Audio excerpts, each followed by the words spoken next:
Ladies and gentlemen, if you need to fork a repository in GitHub, I've got you covered. Follow these steps and let's climb straight in.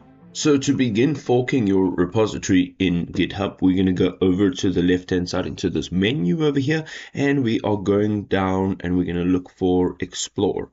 Now, once we are here, we're going to just open this Explore page up, and you will find on the right-hand side there are some trending repositories. Of course, you can also search for a repository.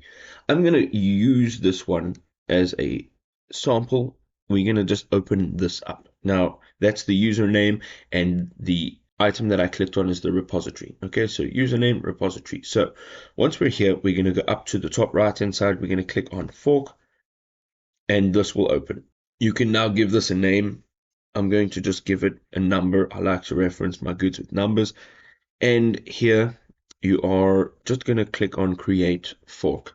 Now this will take a few seconds to create fork, and you can actually see this by just going into your profile. You can access your profile on the top right hand side by clicking on your profile picture. You can just click on your profile and you'll be able to see everything that's happening within your profile. So let's just go to repositories here on the top, and you will see your repository will show up over here, the forked repository.